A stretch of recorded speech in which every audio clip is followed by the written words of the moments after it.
নমস্কার বন্ধুরা, আমি তাপসী। দেখো, একদম বৃষ্টি স্নাত সকালে আমি চলে এসেছি তোমাদের সঙ্গে ভিডিও শেয়ার করতে। কেমন আছো বন্ধুরা? আশা করছি তোমরা সকলে খুব ভালো আছো। আমিও মোটামুটি ভালো আছি। জানো তো, আমার সকাল মানেই রান্নাঘরে গিয়ে ঢুকতে হবে। ভিন্ডির তরকারি আর টকের ডাল করছি। এখন একটু বেলায় দিদির টিভিটা দিয়ে গেল, লাগানোর লোক পরে আসবে। পুরনো টিভিটা খারাপ হয়ে গেছে গো। ছোট বক্স টিভিটা অনেক বছর চললো, জানো তো, 22 বছর। তো এরপরে দেখলাম যে সারিয়ে যা খরচা, তার সঙ্গে আরেকটু চুড়ে নতুন টিভি হয়ে যাবে। তো তোমাদের দাদা ভাই তাই একটা নতুন আকাইয়ের টিভি নিয়ে এসেছে।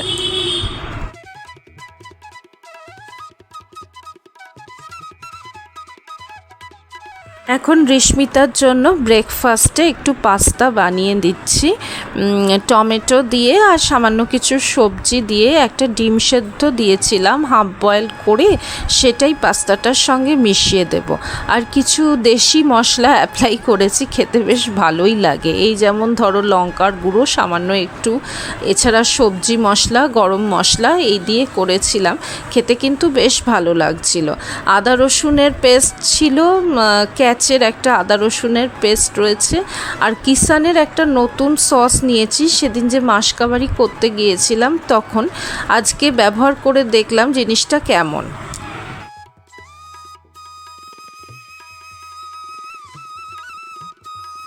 পাস্তা রিস্মিতা ভালো খেলেও তোমাদের দাদাভাই আবার পছন্দ করে না। ওর টিফিনে ওই জন্য দিইনি। আর তাছাড়া অত সকালে হতোও না, শুধু আমার আর রিস্মিতার জন্য বানিয়ে নিচ্ছি। ওদিকে দিদির ঘরে টিভিটাকে ইনস্টল করছে, বারে বারে ডাক পড়ছে এটা ওটার জন্য। ফাঁকে ফাঁকে যাচ্ছি, আবার তার ফাঁকে এসে এসেই ব্রেকফাস্টটা বানাচ্ছি।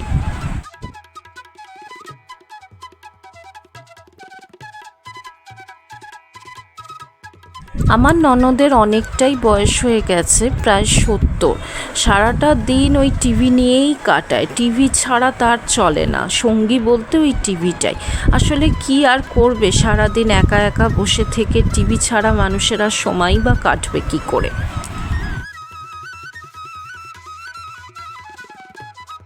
আজকে এমনি কাজের প্রেশার বেশি, কবিতা আসবে না। এমনি মেয়েটা যে খুব যে কামাই করে তা না, তবে আজকে এলে ভালো হতো, কিন্তু ও বলল বৌদি আমি আজকে আসতে পারবো না।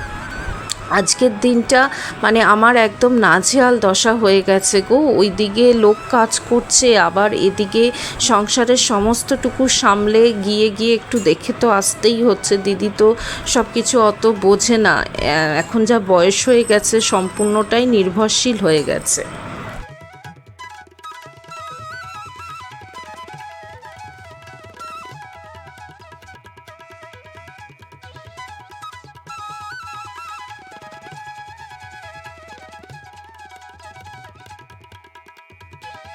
ব্রেকফাস্ট বানাতেও আজকে যথেষ্ট দেরি হয়ে গেছে। অন্য দিন 9:30 10:45 মধ্যে দিয়ে দিই, কিন্তু আজকে দেখো 10:30 প্রায় বাজে।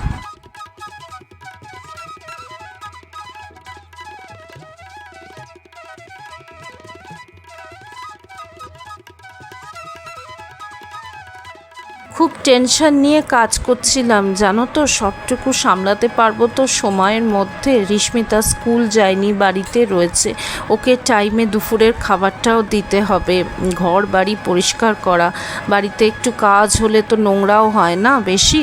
তো সবটুকু করে পারবো কি না সময়ের মধ্যে, আমার জানো তো এই টেনশন মাথার মধ্যে খুব কাজ করে যে আমি টাইমের মধ্যে কাজটা কমপ্লিট করে উঠতে পারবো কি না।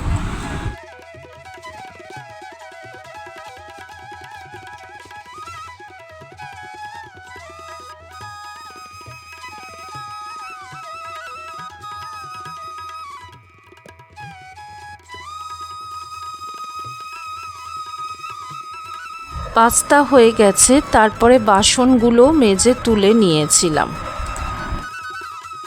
এরপরের সময়টা তোমাদের সঙ্গে শেয়ার করতে পারিনি, একেবারে চলে এসেছি বিকেলবেলা। রেশমিতা গেছে কোচিনে, আমি চা করছি নিজের জন্য।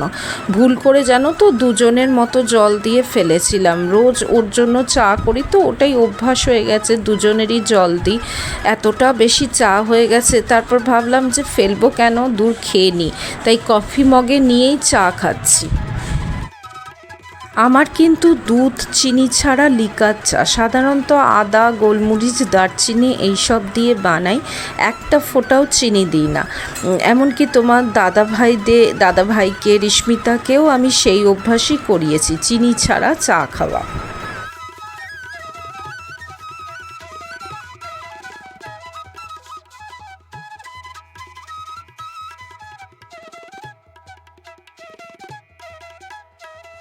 এখন চলে এসেছি সন্ধ্যা দিতে।